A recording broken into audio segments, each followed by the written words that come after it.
How's everyone doing today? It's your boy JJ Domination, and we are here to look at week 4 in the NFL in a nutshell. So we're going to be going over every game. I want to be giving my thoughts, breaking down some stuff that I saw on film. This should be like a 40-minute or less type of video. If it goes longer than that, whatever, but it cannot exceed 60 minutes by any stretch of the imagination. I have shit to do. So let's just go ahead and get right on with it. We're going to start off with the Thursday night football game between the Philadelphia Eagles and my Green Bay Packers. It was a 34-27 victory for Philadelphia. You know, coming off of a short week for both teams, Philadelphia under Carson Wentz and Doug Peterson, they're actually 4-0 on Thursday Night Football. So they are well prepared and, you know, basically ready for the short week. They seem to be able to get these wins, and a lot of teams have been struggling recently in Thursday Night Football, getting prepared on that short week. And for a rookie head coach like Matt LaFleur, that's not going to be an easy challenge. But we are going to go ahead and break down a little bit of what we saw in the game. So one thing that Philadelphia was able to do well is run the football, and a lot of people are starting to call the Green Bay defense, you know, suspect, or they got exposed. Well, if you've been keeping up with this team for all 4 weeks of the season, instead of just, I don't know, 2 games out of the year, then you'll realize that this has been a problem for 3 weeks. I mean, Green Bay entering the game was 25th in run defense. That shit didn't just happen this week or last week. It's been a problem all season. And that's why I've been a little reluctant to call my Green Bay Packer defense elite, because you're not elite if you're letting teams run all over you. You're not elite if you're getting pushed around and bullied in the run game. You know, you're not an elite defense if you can't stop the run. Now, the defense, the pass defense has been great, you know, top 5 in the league statistically, but it has not been pretty in the run game. They've basically been able to neutralize Kenny Clark. He's still having his impact, but he has been constantly facing double and triple teams even in the run game. Like, for example, Philadelphia had a run play that went to the left. It was with Miles Sanders, and Brandon Brooks and Jason Kelsey, you know, the right guard and the center respectively, they double-teamed Kenny Clark. They took him completely out of the play, and since Green Bay wanted to play with 6 defensive backs the entire game, they basically made those defensive backs try to stop Philadelphia in the run game, and it just wasn't going to happen. That's the only part of the defense that really sold. I mean, Carson Wentz did have 3 passing touchdowns. They were all, like, within 10 yards. And if you're not getting pressure on the quarterback, you're really asking a lot out of these corners to cover for, like, 5 seconds at a time. I mean, it was just a rough game, and Philadelphia's offensive line definitely showed up, and they definitely controlled things on the line of scrimmage. Now, for Green Bay offensively, a pretty good game overall. And then you get to the fourth quarter, and Matt LaFleur basically turned into Mike McCarthy. I mean, 6 passing plays on 2 attempts in the red zone in the fourth quarter. Like, you got to be kidding me. You didn't even run the ball once. Like, I know that, you know, you haven't been successful in running the football, but damn it, you would think, mix it up, keep the defense honest, you know, like, run a fullback dive, do a quarterback sneak, you know, put Kenny Clark on the goal line and have him punch it in, something. I mean, mix it up, for crying out loud. This bland, I mean, I've never seen Aaron Rodgers have to run an RPO in his life, and he tried to run one from 2 yards out of the end zone. I mean, that's just not going to work. That's not going to cut it. And, you know, crying over penalties or lack thereof, I mean, no, that's not why you lost. You lost because you couldn't complete a pass from 5 yards out, and when you did, it went to the other team because it ricocheted off your receiver's hands because you tried to force one in there, Aaron Rodgers. What the hell were you thinking? But, you know, Philadelphia, this was a much-needed win for them. Green Bay, it's kind of a reality check. You know, the defense was never elite to begin with. They were very good and very improved, and you saw what they can do when they get pressure on the quarterback. They can force takeaways. They can create big plays to swing the momentum in their favor. But this was a week, and this was an offensive line where they simply weren't able to do that, and it didn't surprise me at all, because even though Philadelphia's had this slow start, you know, I've been telling people on social media, don't sell your stock on Philadelphia. You know, they're not a terrible football team. They're just having a slow start, and this game pretty much solidified that opinion. Redskins versus the Giants. The Giants ended up winning 24-3. By the way, I did not mention my predictions on the video just yet, but I went 10-6 on the week. Another successful week for yours truly. 64% win percentage on the entire season, 4 weeks in. Very good. I'm proud of myself because normally I'm not good at predicting games, and I know some people are like, yeah, right, you're just exaggerating. Nah, man, I'm really not good at predicting games. Like, my history is bad with those. So the fact that I even have 64%, through 4 weeks is astonishing. Normally it's like 44%, so we're doing good, boys. We're doing good. The Giants, this was my lock of the week. They took care of business against Washington just like I expected. Not the cleanest game, but, Daniel Jones, he did have 2 picks. One of them was his fault. The other one, not so much. So I'm not really going to blame him there. I mean, I understand. You're a rookie quarterback. And normally when you have normally when you have turnovers as a rookie quarterback, I try to excuse you for a lot of it because rookies are allowed to make mistakes, right? I mean, they come into this league, getting used to the NFL lifestyle. And, I kind of expect rookies to make mistakes. So I don't really want to go too hard on Daniel Jones for throwing 2 picks. I mean, it's whatever. He's not really working with much as it is. And it's, Saquon's out, but Wayne Gallman had a great game. 2 total touchdowns for him. Good shit, Wayne Gallman. Pretty good game for Sterling Shepard. Evan Ingram was doing his thing. But let's talk about Washington. They're 0-4. They're lucky Miami exists, or else they'd be the worst team in football. But we did see Dwayne Haskins come in after Case Keenum shit the bed. We saw Dwayne Haskins finally enter in, and looking like my pre-draft comparison up to this point. I compared him to Jameis Winston, but a better decision maker, and let's just say he made some questionable decisions throwing the football, and he did not look like the Dwayne Haskins that we know, but we're going to pump the brakes on this. He was a one-year college starter, and he comes into a shitty situation. Your team's down by 2 scores. It is the Giants. Their defense is terrible, so I'm not really going to excuse him there. But 2 of those interceptions weren't completely on him. There was a 50-50 ball between Janoris Jenkins and Paul Richardson, and after a week of getting abused by Mike Evans and partially losing some battles here, Janoris Jenkins finally just made a play on the ball, and it happened to be when Dwayne Haskins threw a 50-50 ball to Paul Richardson, who at one point was Seattle's 4th best receiver, and this organization thought it'd be a great idea to give him a shit ton of money to be a deep threat that can't even separate. So, good job. Good job, Washington, making shitty decisions one transaction at a time. And then there was another pass that was intercepted, and it was off the hands of Vernon Davis, and it ended up in, I forget whose hand it was. But there was one interception to Jabril Peppers. That was just a shitty throw, Haskins. What are you doing? That's not a pass that you should be attempting to make, especially in a game where things have not been going your way, and your team is just awful. So, what the hell? So, shout out to the Giants, 2-0 under Daniel Jones. They face Minnesota next week. We'll see if they can beat the Vikings. I'd love to see it as a Packer fan because they're shitting the bed, but we'll get to them later. Chiefs at Lions, 34-30 finish for Kansas City.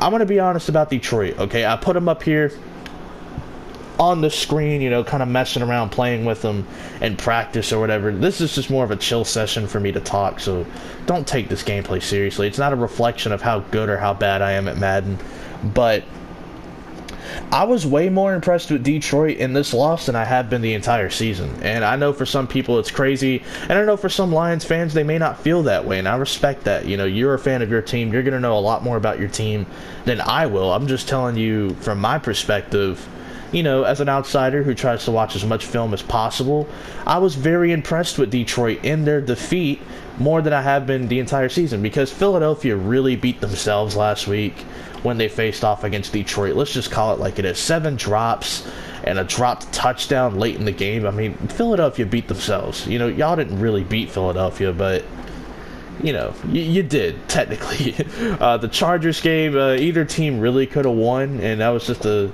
unfortunate game for both teams in a way, because a lot of holding penalties took away big play opportunities for both sides. And then week 1, y'all tied Arizona. I mean, I can't really respect that. But in defeat here against Kansas City, in a game that arguably you guys definitely should have won, you guys look very impressive. This was the most impressed I've been with Matthew Stafford in quite a while. I mean, he did fumble. I can forgive him for that, getting chased down by like 3 or 4 dudes. I can forgive him for that. But this game showed me exactly what I wanted to see from Matthew Stafford. A guy who is going to do everything he can to win the game instead of just, oh, well, my numbers got to look good at the end of the game. This game, I legitimately thought, and it came off to me as, damn, you know, Stafford is, you know, he's going to go out there guns blazing, and he is going to do everything he can to outduel Patrick Mahomes. And to be honest, he looked better than Patrick Mahomes did in this game. I'm just going to keep it a buck. He did. Mahomes didn't have a passing touchdown. He was 0 for 11 on passes of 30-plus yards, which was a next-gen stat. But still, I mean, it's important. I mean, he missed all of his deep throws. So, uncharacteristic of Mahomes. Justin Coleman had himself a hell of a game at corner. Even without Darius Slay, guys, keep that in mind. The Lions didn't even have their best pass catcher, and they still almost won this game. A couple of questionable calls. That's not really why this team lost. They lost because they couldn't outduel the Kansas City Chiefs offense. I can't even say Patrick Mahomes because, yes, he had yards, but he didn't have a touchdown. But he did make some throws late that he needed to make, so you got to give him credit there. But shout out to Detroit, man. I know you guys are technically last in the NFC North, but to be honest, you can make an argument outside of maybe Green Bay. You guys have been the most impressive team in that division. You definitely taken me by surprise, and you've earned my respect until week 6 when we got to face y'all. So good job.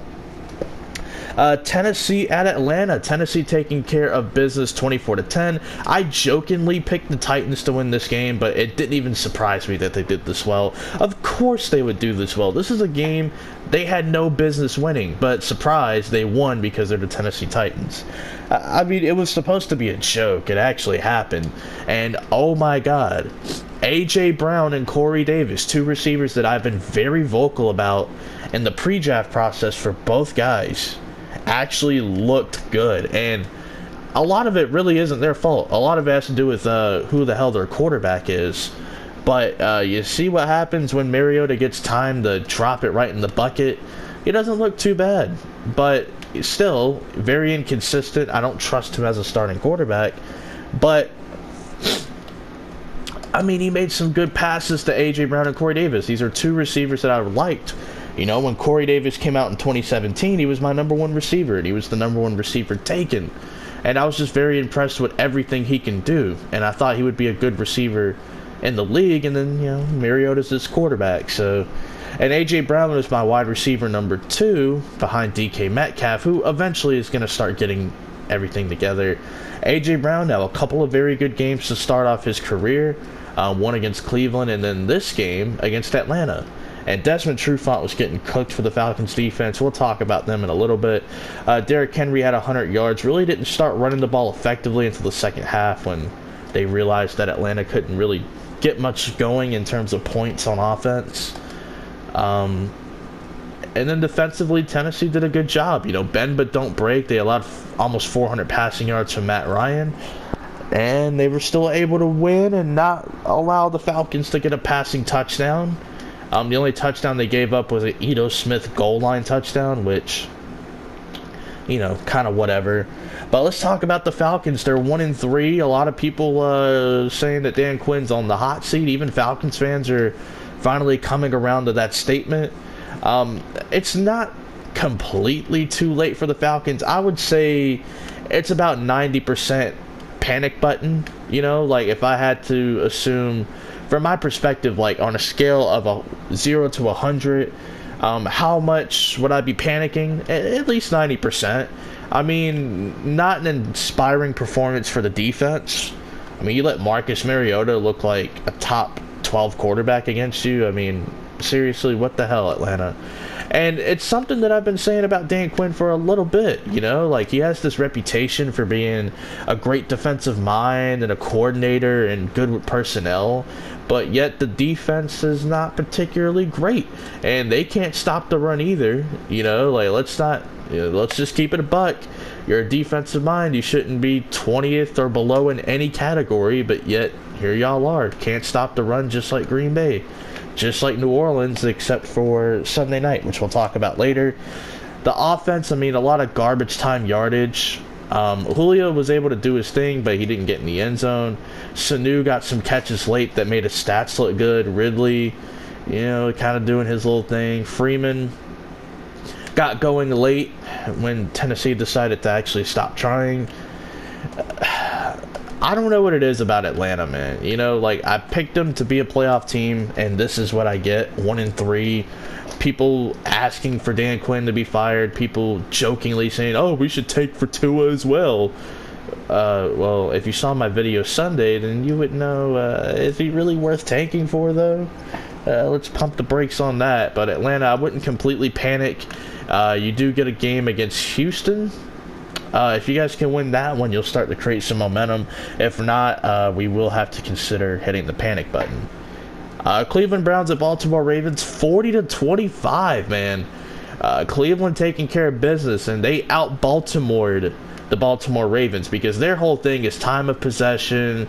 We're going to run the football, and they did a great job with Nick Chubb of really running the football, and they controlled time of possession. They had to basically allow John Harbaugh and company to play from behind and play catch-up, which they're not built to do that, which is why I'm a little concerned about Baltimore. Their defense hasn't looked great the last 2 weeks, giving up a combined 73 points, which is about, here, let me try to do some quick math, like 36.5 points on average, so not looking particularly great over the last couple of weeks. I think those will be outlier weeks, though. They're not giving up 40 plus to Pittsburgh, I can assure you of that. That's going to be like a 21-17 type of game, but we'll see who wins that. But I am a little concerned about Baltimore's defense, they allowing people to run all over them. Now, Michael Pierce was out, I'm pretty sure, or no, it was Brandon Williams, but the run defense hasn't been particularly great. Maybe they should make a call about Jalen Ramsey, but Marlon Humphrey did a great job on Odell Beckham. They did get into a little scuffle. Marlon Humphrey did, on the post-game, apologize, saying that that's not the type of example he's trying to set for his organization and for people who, look up to him and stuff. So he did apologize for that, which is good. A lot of people wouldn't. They would just be in their feelings and be all upset. But Marlon Humphrey owned it. I appreciate that. I respect him a lot more for that. Jarvis Landry had a great game. He did kind of allow Baker Mayfield to throw his only pick of the game because he just stopped running on a slant route. So that's whatever. Defensively, Cleveland did their thing. They did a good job. Got 4 sacks on Lamar Jackson. Made it hard for him to really get some effective runs. And we'll transition into the Ravens offense. I mean, they did a good job later on in the game. Struggled early. I think the play calling and the decision making from the offensive coaching staff's a little questionable. I mean, you can't go for 2 and go for 4th down every single time, damn near. I mean, come on. And Lamar Jackson, 2 interceptions on the day. Really, neither one of them was his fault. But yes, nonetheless, 2 picks. It was a 50-50 ball to Mark Andrews that Mark Andrews just lost, going up against Jermaine Whitehead. And then he had another one where it wasn't completely his fault. He got hit from behind, but still you have to have better awareness in the pocket, Lamar. And he's been pretty good with his pocket awareness, but not on that play when he got hit from behind. I think Olivier Vernon got him. By the way, Olivier Vernon finally had a good game. We've only been waiting a few weeks for that, but better late than never. And it came against the division rival in Cleveland, technically number 1 in the AFC North because they have a division win against the Baltimore Ravens, and they have multiple wins unlike the Pittsburgh Steelers. So good job there. Raiders at Colts, this was my upset of the week. I picked Oakland to win, and what do you know? They got it done. Good for them. Jacoby Brissett threw a crucial interception that just kind of opened it up more. And on that play, I posted a picture of it on social media. Arden Key completely bullied Quentin Nelson on tape. Like I said, man, it always pays to watch tape. When I tell people that, it's not me bullying them or harassing them and questioning their football knowledge. It's just me saying, I hope that you see the things that I see. And people look at the stat sheet and be like, oh, well, this guy threw 1 interception or this guy threw 2 interceptions. And I'm always telling people that all interceptions aren't created equal. You need to go check these things out. You know, because the narrative will be, oh, Aaron Rodgers threw a pick in the clutch when, yeah, it wasn't the greatest decision, but it also, you know, it's not like he threw it straight to the linebacker. It hit the receiver in the chest, and, you know, the linebacker made a better play on it. So, you know, not all interceptions are created equal. Jacoby Brissett basically threw it right to the dude because pressure was in his face. Quentin Nelson finally got beat. But the offense for Oakland looked pretty good in this game. Next week, we'll see. They face Chicago and London. The Khalil Mack revenge game. We'll see what happens there.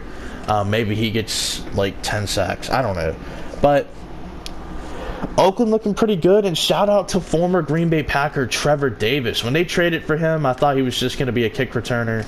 Nah, man, they used him on offense. He got a 60-yard rushing touchdown on an end-around play. Awesome stuff. I love to see former Packer players just getting utilized. And Brashad Breeland for Green Bay, playing for Kansas City now, had that 100-yard fumble recovery. Forgot to mention that. But good stuff, man. I'm proud to see Trevor Davis doing something good for a football team, actually being utilized as more than a glorified kick returner, because, you know, he brings a little bit more to the table than that. And obviously we got to see glimpses of that in this game against Indianapolis. But their defense is struggling. Both defenses, I guess you could say. Vontaze Burfict had the hit on Jack Doyle. He's suspended for the rest of the season. Good, you know. Good. That's all I can really say. They couldn't really run the ball effectively. Marlon Mack only had 39 yards rushing. Yeah, talking is hard today for some reason. I'm trying. But they couldn't really run the ball effectively. And without T.Y. Hilton, I give them a lot of credit. They played well. Jacoby just had that interception in the fourth quarter that was taken back to the house. But overall, shout out to Oakland. A huge win for them. They needed this on this long road trip that they're about to endure. So, good thing that they got the win. New England versus Buffalo. Tom Brady played like absolute dog shit. But because he's 42 years old and he's universally regarded as the GOAT, he's not going to face criticism. I'll go ahead and give it to him. I get it. Buffalo, one of the best pass defenses in the NFL. I've been saying it all year. But you looked like shit. Okay? You did not win this game. The defense won the game for you. Okay? The defense won, not you. But the Patriots won as a team. You know what I'm saying? Like, Brady didn't play great. He threw an interception in the end zone, uncharacteristic of him. So, Aaron Rodgers and Tom Brady both threw an interception in the end zone. Very weird. Threw it right to Micah Hyde. It was a good play on his part, former Green Bay Packer. Again, the former Packer players just, you know, shining out here this week. Good for them. Josh Allen got knocked out of this game by Jonathan Jones, I'm pretty sure. And, yeah, it was a vicious hit or whatever, but here's the thing, right? Josh Allen was playing like shit anyway. He did get a rushing touchdown. Him and Brady had damn near the same completion percentage, which is a bad look for Brady, and even worse for Josh Allen because people have had high hopes for him. And he's had a pretty good year, but in this matchup against a division rival, he did not look great, you know, at all. He made a couple of decent throws. Matt Barkley had to finish the game. He looked okay, and then he realized he was playing New England. That's about it. I mean, it was a defensive battle. Two good defenses going up against each other. Nothing more I could really say. New England takes care of business. Buffalo will be playing Tennessee next week. And New England will be playing Washington. So we'll see if both teams can take care of business. 16-10 win for New England. Another 16-10 victory, though. Carolina versus Houston. Deshaun Watson was sacked 6 times by Carolina's defense. And I believe Deshaun Watson... No, it wasn't Deshaun Watson. It was DeAndre Hopkins on a trick play. He threw an interception, which was very interesting. You know, the run game was kind of meh. A couple of decent runs here and there, but that's about it. Carolina's defense played very well. I give them a lot of credit. They looked very good in this game.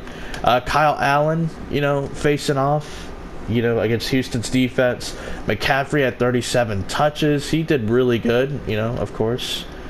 Shout out to him, my fantasy running back. But mainly the takeaways from this game is both defenses played well. But I do want to shout out Kyle Allen. Again, getting the victory, 2-0 this season for him as the starting quarterback. Good for him. And he broke out of a sack from J.J. Watt, which was pretty impressive, I'm not going to lie. It's very rare you see players, especially quarterbacks, just throwing 300-pounders off of them. And the fact that he was able to do that, amazing. The LA Chargers facing the Miami Dolphins. I mean, the Chargers won 30-10. They had a running back whose first name I'm forgetting, but his last name was Pope. I think it's like Trumaine Pope or something. He had a receiving touchdown, ran the ball pretty decently, not too bad. Melvin Gordon was active for this game, but they didn't use him. They said only in case of emergency, but we are going to activate you, which was good. You know, I'm glad they didn't throw him in there. They didn't necessarily need to anyway. And if he would have got hurt, it would have been a bad look, you know, especially against a team who was actively trying to tank, who I'm not really going to talk about a whole lot, but I will, you know, because Josh Rosen was playing. But Austin Eckler did his thing. Keenan Allen only had 5 catches. So did Dontrell Inman, who was the lead receiver for the team. Not that it really matters. They just take care of business. Miami, I mean, Josh Rosen looks like he's improved, but he's not really working with a whole lot. So imagine if he had more to work with, you know, like he'd be a lot better. But I got to give him credit, you know, he's in a shitty situation and he hasn't looked completely like dog shit, you know, but he's in a terrible situation. I think the team should build around Josh Rosen, but you know, if they're gonna tank for Tua, oh well, hopefully Rosen ends up in a great situation and succeeds. I'm rooting for him, I am, but I gotta call it like I see it. He hasn't been great, but he's been better than I thought considering the situation he's in. Tampa Bay versus the LA Rams. Jesus Christ, Tampa Bay scored 55 points. Holy shit. Like, I did not know they had this in them. Chris Godwin looking like the best receiver on his own team. You know, and I hate to say that, but I wish they would get Mike Evans more involved. He actually did have a good game. So I'm saying that as a joke. But Chris Godwin, breakout player. Everybody called it. Everybody saw it. And he has been great for this team. Jared Goff, man, throwing under pressure, not his thing. I've been saying it for a while now. And it showed in this game more than ever. Some shitty decisions under pressure. Looked terrible. Shaq Barrett has 9 sacks on the season, by the way, for Tampa Bay. And we're only 4 weeks in. Most underrated free agent signing up to this point. I got to give Shaq Barrett credit. I mean, you can say it's a fluke. I'm not going to say that because it isn't. If you actually look at the tape, a lot of his sacks aren't cleanup sacks. They're not just bullshit sacks where the quarterback walks into it. He's legitimately getting these sacks. Now, not all 9 of them are legit, but shit, about 6 of them are. So, you know, he's doing his thing. Clay Matthews getting pressure. That's good. I mean, I like to see that Clay Matthews is doing his thing as well, even though I've been wanting him gone for a few years, and he just left. Benefiting playing next to Aaron Donald. I mean, it's true, but he's been playing well, so I'm going to give him credit for playing well. Gurley, finally, you know, 3 touchdowns in this game. I think 2 on the ground, 1 in the air, excuse me. Not run in the air. I don't actually think he runs on air. All the receivers played well for the LA Rams. Robert Woods and Cooper Kupp especially. Cooks had 6 catches for 71 yards. So, you know, a pretty productive game, but they didn't win. Imagine scoring 40 points and having Sean McVay as like this offensive genius, and, you know, you get outscored and outplayed by, you know, Colonel Sanders looking ass Bruce Arians and inconsistent as hell Jameis Winston. I mean, I don't know what to make of Tampa Bay. Are they legit? I don't know, dude. I still don't know. If they beat the Saints next week, jeez. I mean, Tampa Bay's technically first in their division. No, actually, no, that's not true. The Saints are, but technically, if they beat New Orleans, they'll be 3-2 with 2-0 in the division. That's huge. You know, and we'll talk about the Saints here in a second. We're getting to them. I know I've brought them up a few times, but we're going to get to them here in a second. Good win for Tampa Bay. I did not see this coming, or else this would have been my upset of the week. But geez, I mean, they just took care of business. Holy shit, I'm impressed. I'm impressed. And I know Jameis can't do this on a week-to-week basis, but I'm impressed.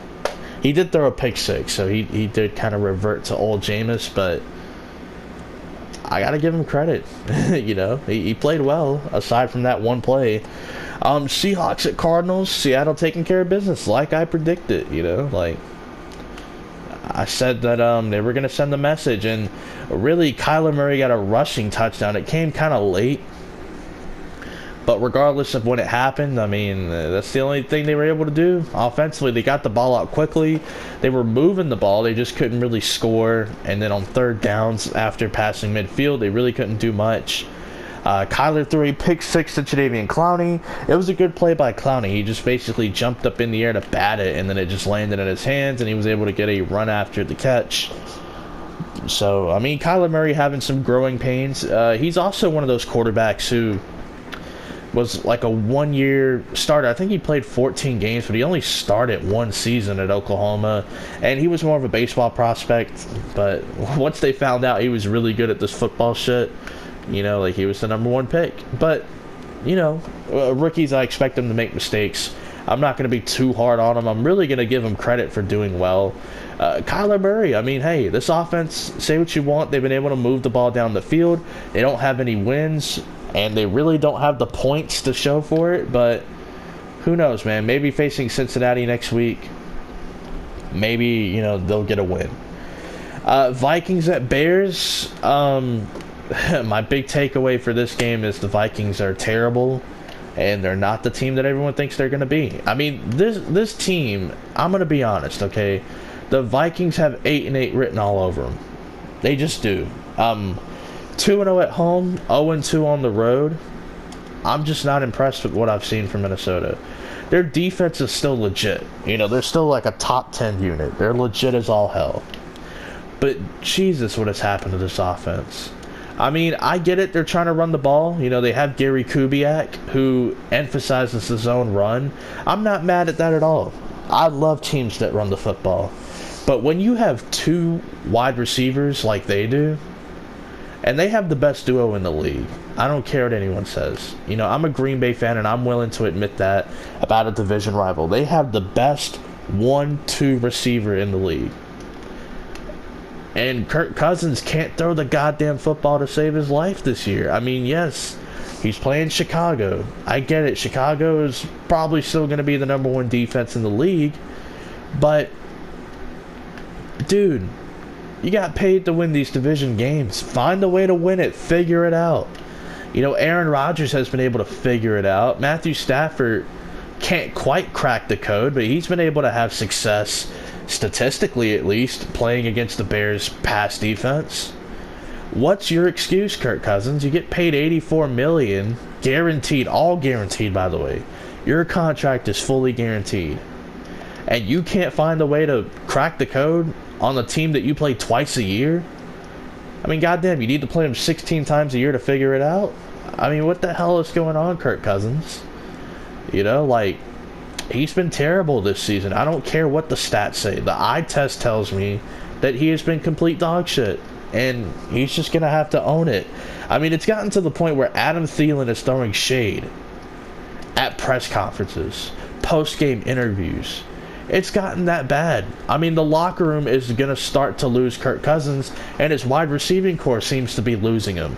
I mean, Adam Thielen legitimately came out and said, eventually, at some point, you're going to have to throw the ball downfield. And Kirk Cousins missed him on a couple of throws where he just put a little bit too much air into it. And I get it. Some of those are hard to make, but come on, Kirk. Come on. You had 3 yards of separation and you overthrew him. And then there was another play. You had like 5 yards of separation. It was a touchdown pass. If you just hit him correctly. Diggs had a good game. Some of his numbers were a little bit inflated, but he had a good performance. Dalvin Cook couldn't really run the football that well, but y'all insisted on keep running the football, even though y'all really couldn't run it that well. And I don't know. I don't know. I mean, we know Chicago's defense is legit, but I said that you can throw on this defense. And Kirk Cousins showed a little bit that you could. Case Keenum was throwing all over the defense with basically nothing in his receiving core other than Terry McLaurin, the only guy that's really proven anything this season. I mean, listen, Vikings fans, I know you're not going to want to hear this, but look at drafting a quarterback. Seriously, look into it. Look into it. Look into drafting a quarterback, because your window's closing. Your window's closing. And people thought this would be the year that it closes. Some people thought next year would be the year. Some people thought 2 years from now. Dude, it literally... I'm not going to say it closed yesterday, but it started inching its way closer. Jaguars at Broncos, a 26-24 victory for Jacksonville, a game-winning field goal. Gardner Minshew did his thing, doing a good job of really managing the game, not being the reason they lose.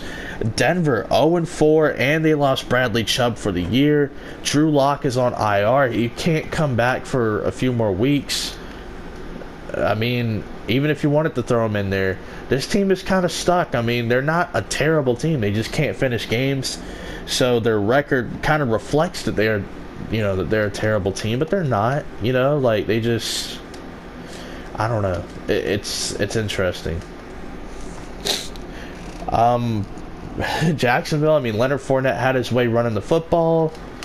Not the most effective in the passing game, but, started to get it going a little bit later. That's all I really have to say about that game. Cowboys-Saints. The Saints finding ways to win without Drew Brees, 12-10. The Cowboys faced a legitimate opponent, and they couldn't quite get it done. And, I'm not here to say that the narrative is completely it's Zeke's team, but I have been one of those people that have said that for a while, up until this season. But the Saints, who have a worse run defense than Green Bay and Atlanta, were able to hold Ezekiel Elliott to 38 yards. Okay? And they were able to neutralize Zeke and basically take him away. And when they had to make Dak Prescott win the game, he couldn't do it. And I'm not saying that that's going to happen all the time, because it's the NFL. It's any given Sunday league, and your narrative can change on a week-to-week basis. You get more data, you get to see more, then you kind of know what these guys are made of slowly. But Prescott had an opportunity to prove that he's worth all the money that people think he shouldn't get. And he couldn't quite deliver. And that's my biggest takeaway. I mean, everyone talks about this Dallas offensive line and how great they are, and yet the Saints were able to get a great push in the run game. And in pass defense and pass rush, they weren't too bad either.